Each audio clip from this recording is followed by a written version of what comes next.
Selamat datang di video saya. Kali ini kita akan coba belajar tentang psikologi yang dikaitkan dengan spiritualitas, yaitu tentang yang disebut dengan toxic people.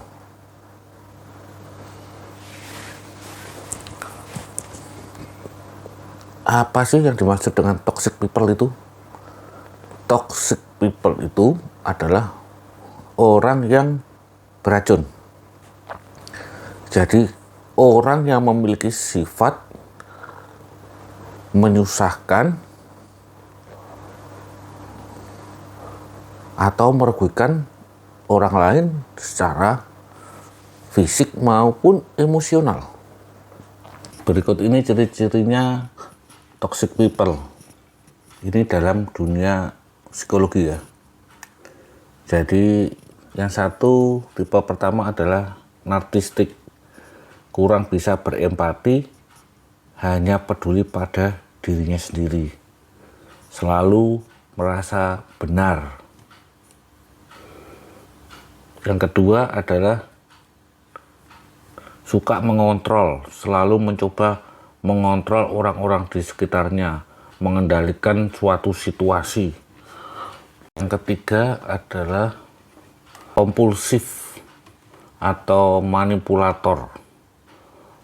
Jadi suka memanipulasi, suka berbohong, memutarbalikkan fakta, dan pintar membuat orang lain merasa bersalah dan memanipulasi kebaikan orang lain. Jadi memanfaatkan orang lain. Yang keempat adalah the green eye atau mata hijau. Jadi ada istilah kan, rumput tetangga lebih hijau, ya kan?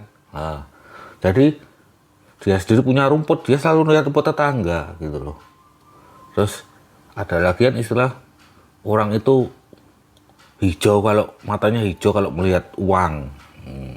Yaitu dia sukanya melihat keluar, jadi melihatnya itu bukan untuk memperbaiki diri, tapi merasa dirinya sebagai korban, merasa dirinya itu serba kekurangan, cemburu akan kebahagiaan orang lain, mentalitas korban, dan menyalahkan orang lain sukanya gitu loh. Yang kelima adalah tukang drama, jadi suka membesar-besarkan suatu permasalahan. Misalkan ada orang lain berbuat salah sedikit aja sama dia, dianggap sebagai kesalahan yang besar dan dianggap sebagai alasan untuk membalas. Jadi dia sukanya selalu melihat orang lain itu kalau punya kesalahan kecil itu dibesar-besarkan, tukang drama itu. Jadi itu tidak ada bedanya dengan, hampir sama dengan manipulasi sebetulnya. Yang keenam adalah punya energi vampir. Vampir itu apa? Biasanya dia suka menyerap, menghisap kan, menghisap darah. Jadi bisa juga dia itu suka menghisap atau menguras harta orang lain, memanfaatkan kebaikan orang lain, kesabaran orang lain, itu suka dimanfaatkan sama dia gitu loh. Jadi suka mengkritik juga, suka membuli. Kalau orang lain berkarya sedikit langsung sama dia tuh langsung dibully dan sebagainya. Itu ciri-ciri orang toksik ya, menurut psikologi. Tapi dalam dunia ilmu spiritual sebenarnya Itu semua hanya memang baggage atau bagasi. Jadi memang setiap orang itu memiliki bagasinya atau beban jiwanya yang memang harus dia kerjakan, atau bisa disebut dengan shadow self-nya itu. Jadi setiap orang itu ada punya shadow self. Cuma dia itu selama hidup ini mau mengerjakan atau tidak. Kalau tidak mau mengerjakan, maka saat dia terkoneksi dengan orang lain, itu bisa disebut dengan toxic people. Toxic people ini dalam ilmu psikologi kan disebut dengan orang yang beracun ya. Sampai sebegitunya ilmu psikologi mengidentifikasi orang tersebut. Orang yang beracun di dunia ini, apa sih yang beracun itu? Kan seperti ular ya. Jadi secara tidak langsung orang yang mempunyai sifat-sifat seperti ular itu beracun, memang beracun. Tapi apakah kehadiran ular di dunia ini dibutuhkan pada alam semesta? Dibutuhkan kan? Jadi kalau dalam psikologi kita diajarkan untuk menghindari orang toxic people, tapi dalam spiritualitas kita belajar. Ini kan spiritualitas itu hubungan antar jiwa ya. Jadi kita belajar untuk menghadapi orang yang toksik. Kenapa kok dalam spiritualitas itu kok kita diajarkan untuk menghadapinya? Karena dalam spiritualitas kita mengenal adanya hukum law of attraction, hukum vibrasi. Kadang kita memiliki getaran yang saling terikat satu dengan yang lain. Bisa jadi karena getaran kita juga sama, atau getaran kita sangat berbeda. Jadi orang yang memiliki vibrasi yang tinggi, memang dia itu selain disukai dengan orang yang memiliki vibrasi sama, juga disukai dengan orang yang memiliki vibrasi yang rendah atau kesadaran yang rendah. Karena orang yang memiliki vibrasi tinggi itu, di dalamnya ada kedamaian, kebahagiaan, forgiveness, learning. Jadi kalau orang memiliki vibrasi yang rendah seperti toxic people, dia memang seringkali suka berada di terhubung dengan orang yang bervibrasi tinggi. Karena ya toxic people ini bisa memanfaatkan kebaikan orang, ketulusan orang, kebaikan orang, cinta kasih yang tulus dari orang yang vibrasi yang positif itu.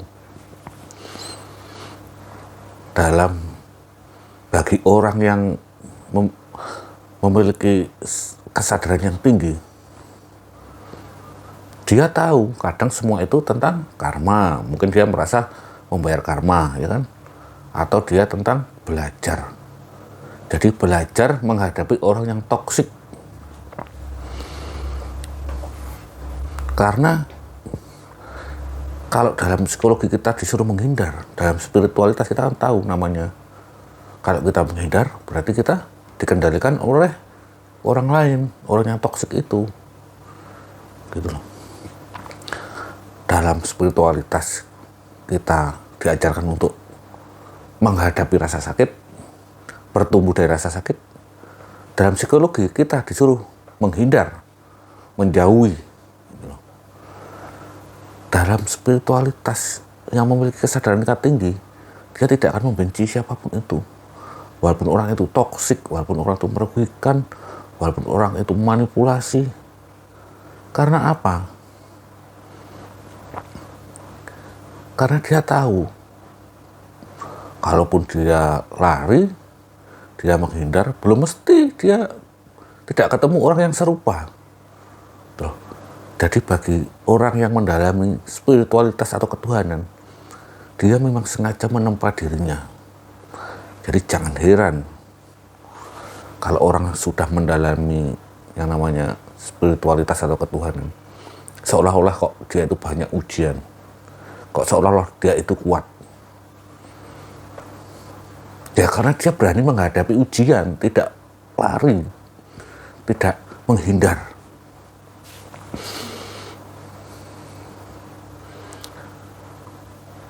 Orang toksik. Jadi yang kita bahas sekarang ini adalah toxic people ya. Tapi pada awalnya di awal-awal video ini saya menegaskan kita tidak boleh membenci siapapun itu, entah orang itu toksik, entah orang itu tidak. Karena semua itu adalah pembelajaran dan kita semua adalah bersaudara. Kelak kita semua akan menyatu kembali kepada Sang Ilahi. Jadi tetap dalam spiritualitas itu kita diajar untuk tetap mengasihi. Mengasihi, cinta tak bersyarat kepada siapapun itu, termasuk toxic people.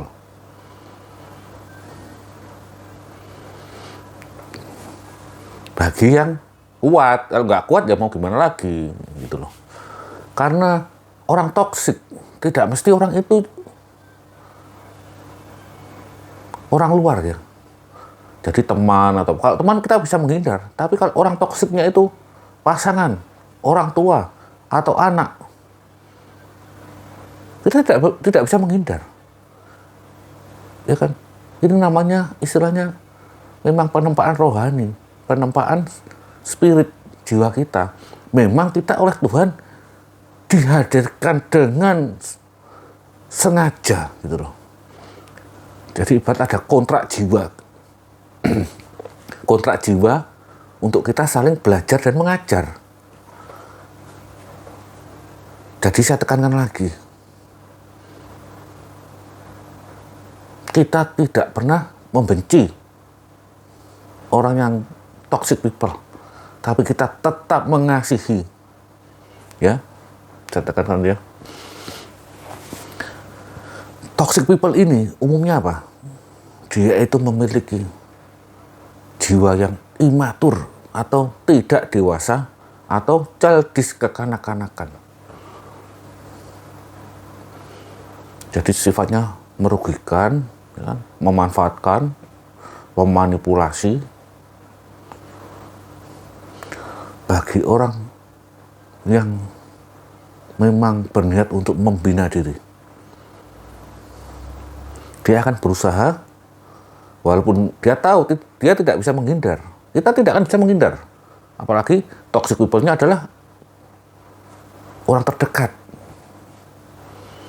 Tapi itu ada kesempatan kita untuk belajar supaya kita memiliki anti bisa. Nah, jadi kelak pun kita tidak akan terkena bisanya. Seperti apa contohnya ya?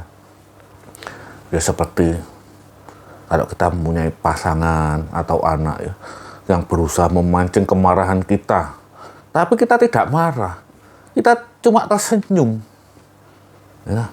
Kita selalu memaafkan, kita selalu mengasihi,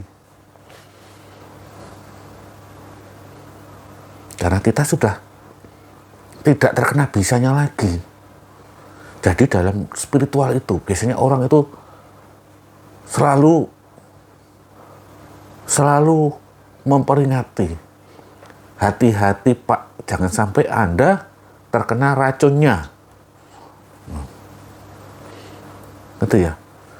Jadi kalau orang itu misalkan ya pasangan memancing kita untuk cemburu, tapi kita tidak cemburu, berarti kita sudah memiliki anti bisa, anti racun. Ya kan? Dari mana kita memperoleh anti bisa, anti racun itu? Ya pemahaman tentang spiritualitas, mencerahkan diri sendiri, self love. Ya? Jadi kita tidak terkena racunnya untuk membenci, memarahi, cemburu. Itulah spiritualitas. Kalau dalam psikologi mungkin ya sudah, mungkin kalau nggak bisa diperbaiki cerai saja atau gimana. Tapi dalam spiritualitas itu tidak pernah mengajarkan untuk perceraian, tidak mengajarkan kita untuk memancarkan energi yang itu. Tapi kalau pasangannya meminta, ya mau gimana lagi gitu loh. Berarti kan yang tidak kuat yang pasangannya gitu kan. Tapi kalau kita tahu namanya penempaan diri, penempaan jiwa, kita akan menjadi orang yang tercerahkan. Dan kita tidak akan membenci lah namanya orang toksik itu. Dengan toxic people itu kita jadi tercerahkan. Kita akan sangat mengasihi orang-orang seperti itulah.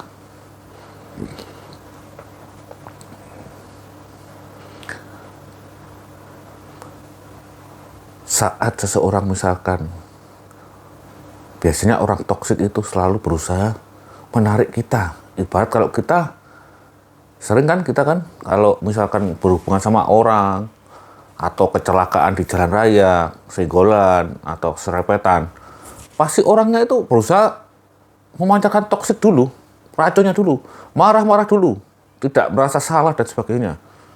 Ya, mentality victim, selalu merasa jadi korban. Harapan dia apa? Kenapa orang itu marah, memancing kemarahan, memancing rasa cemburu seseorang, memancing orang itu rasa sakit seseorang? Harapannya apa? Ya, supaya kita kena racunnya.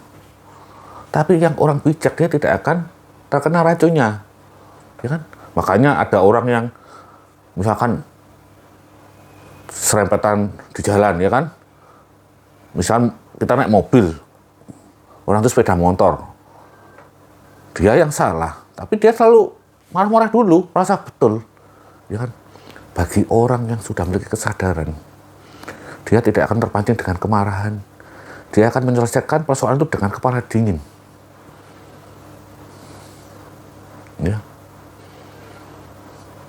Karena kalau kita terpancing akan kemarahan, akan cemburu, akan sakit hati, akan dendam, itu namanya kita terkena toksik, racun dari toxic people itu. Toxic people itu ciri-cirinya, ya kan? Orang itu selalu tidak merasa bahagia. Orang itu selalu merasa kekurangan akan segala hal. Orang itu tidak pernah bersyukur dan ikhlas. Orang itu mempunyai mentality victim, selalu merasa sebagai korban dan mencari kambing hitam atas perbuatannya. Itulah toxic people. Bagi kita yang terkoneksi dengan orang-orang seperti itu, ada kesempatan bagi kita, ya, untuk mencerahkan diri.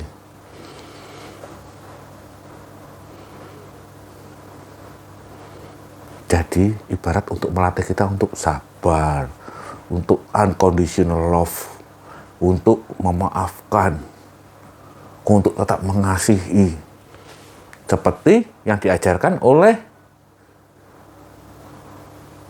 para jiwa-jiwa yang sudah tercerahkan, seperti Yesus Kristus, seperti Siddhartha Gautama dan sebagainya. Tergantung keyakinan kita masing-masing kepada siapa, ya kan?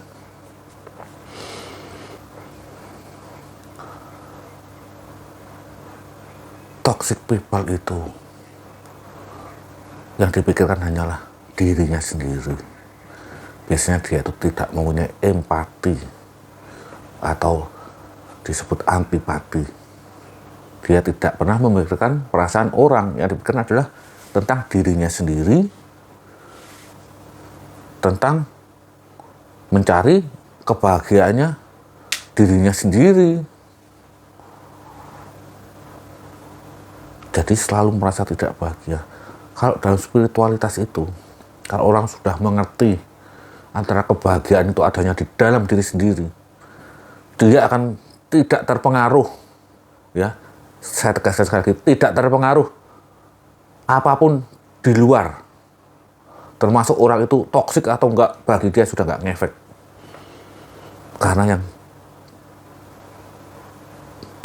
Karena dia sudah tahu apa itu kebahagiaan yang ada di dalam diri sendiri, apa itu cinta tak bersyarat. Jadi orang yang sudah memiliki kesadaran tinggi, intinya orang itu adalah selalu memancarkan cinta kasih, tidak berharap cinta dari orang, tapi dia selalu memancarkan cinta kasih kepada orang-orang di sekitarnya. Selain dia juga sudah jadi ibarat itu cangkirnya jiwanya seseorang yang sudah tercerahkan itu selalu penuh, meluber-luber. Jadi selalu dibahagiakan ke orang lain. Jadi dia tidak akan terpengaruh dengan orang yang toksik itu, gitu loh.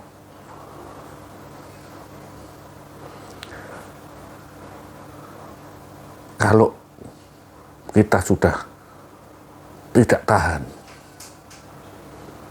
tidak kuat untuk terkoneksi dengan orang yang toksik, ya memang mau nggak mau ya kita harus menjauhi, ya mau nggak mau kita harus menjauhi atau memutus komunikasi atau memutus tali persahabatan, pertemanan, atau mungkin pasangan suami istri. Karena kalau kita sudah sampai di level yang di titik akhir batas kesabaran, kita nggak bisa ngomong, gitu loh. Ini memutus komunikasi, ya kan? Awalnya kita harus namanya memutus komunikasi, itu namanya silent treatment. Jadi dengan mendiamkan seseorang.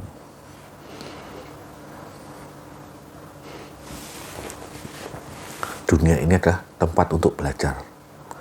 Jangan sampai saat kita belajar, kita mau belajar, kita mau membina diri kita merasa menderita, diri kita merasa tersakiti, diri kita merasa tersolimi.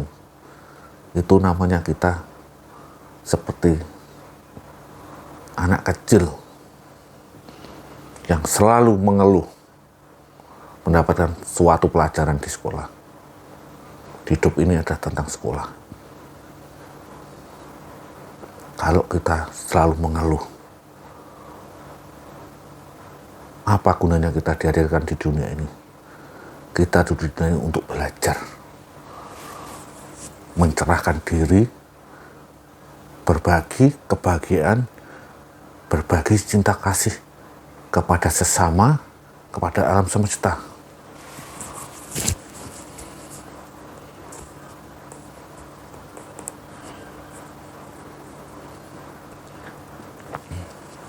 Mungkin sampai di sini aja. Video ini cukup panjang, tapi ini sangat penting kita pahami. Bagi kalian yang merasa mau sharing, silahkan, bisa hubungi saya. Karena saya pun juga seringkali terkoneksi dengan orang yang toksik.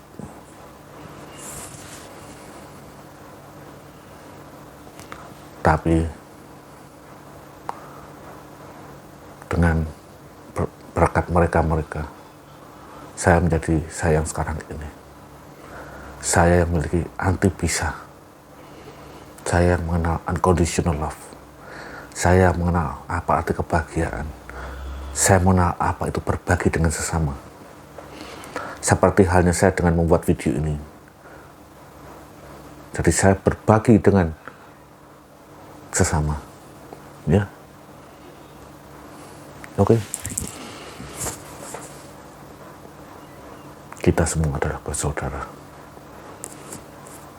Salinglah mencintai sesama. Sebelum Anda bisa mencintai diri Anda sendiri, Anda tidak akan bisa mencintai, memberikan cinta kepada sesama kita. Semoga kita semua mencapai apa itu yang namanya kesadaran ilahi. Oke? Salam damai.